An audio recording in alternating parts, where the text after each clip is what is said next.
இளைஞரணி மாநாடு என்று பெயர் வைத்துவிட்டு வாரிசு அமைச்சருக்கு முடிசூட்டு விழாவிற்கு படு ஜோராக தயாராகிவிட்டது விடியா திமுக. இந்த இடத்தில்தான் பிரதானமாக ஒரு கேள்வி எழுகிறது. இளைஞர்கள் என்றால் யார்? திமுகவின் கொடியை தெருவில் தூக்கி நடந்த, உதயசூரியன் சின்னத்தை மார்பில் பச்சை குத்தி கொண்டு இருக்கும் இளைஞர்களுக்கா திமுகவில் பதவி கொடுக்கப்பட்டுள்ளது? இல்லை, இல்லை, இல்லவே இல்லை. எல்லாம் கருணாநிதியின் 4-5 குடும்பங்களுக்குத்தான் பதவி கொடுக்கப்பட்டுள்ளது. மாவட்டம் தோறும் குறுநில மன்னர்களைப் போல் செயல்படும் மகன்கள், அவர்களின் மகன்களுக்குத்தான் திமுகவில் பதவி கொடுக்கப்பட்டுள்ளது.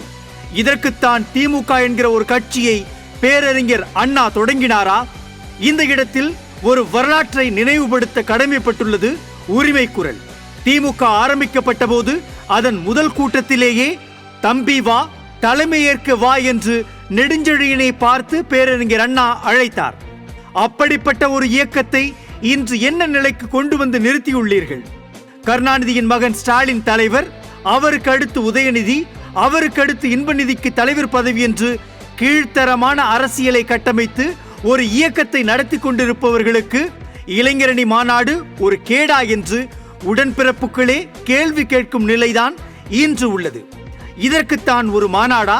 இந்த மாநாட்டில் இளைஞர்களுக்கு என்ன சொல்ல போகிறீர்கள்? நீங்கள் ஒருவரின் மகனாக இருந்தால் மட்டும்தான் முன்னுரிமை வழங்கப்படும், நீங்கள் ஒருவரின் பேரனாக இருந்தால் மட்டும்தான் உங்களுக்கு பதவி கொடுக்கப்படும் என்று சொல்ல போகிறீர்களா? திமுகவில் தற்பொழுது சமத்துவம் இருக்கிறதா? பெண் உரிமை இருக்கிறதா? திமுகவில் ஜனநாயகம் இருக்கிறதா? எதுவும் இல்லாத ஒரு கட்சிக்கு ஒரு மாநாடா? மக்கள் சிரிக்க தொடங்கிவிட்டார்கள். மதுரையில் ஒரு பிரம்மாண்ட மாநாட்டை 1980களில் அதிமுக நடத்தியது. புரட்சி தலைவர் எம்ஜிஆர் அவர்களுக்கு அம்மா ஒரு செங்கோல் கொடுத்தார். ஆட்சி பொறுப்பேற்ற இந்த 2.5 ஆண்டுகளில் திமுகவால் அப்படி ஒரு சாதனையை சொல்லி மாநாட்டை கூட்ட துணிவு இருக்கிறதா? இங்கே ஒரு வாரிசு இருக்கிறார். அந்த வாரிசுக்கு பட்டாபிஷேகம் நடத்த ஒரு மாநாடு. இது என்ன சங்கர மடமா? வாரிசுக்கு முடிசூட்ட என்று கருணாநிதி வாய்ஜாலம் காட்டினார். எந்த சங்கர மடத்திலும் வாரிசுக்கு முடிசூட்டுவது கிடையாது. ஆனால் திமுக என்கிற மடத்தில்தான் அது சாத்தியம்.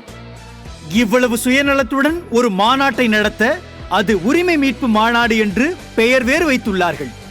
யார் உரிமையை மீட்கப் போகிறார்கள் என்று பொறுத்திருந்து பார்க்கலாம். நியூஸ் டே செய்திகளுக்காக செய்தியாளர் குழு.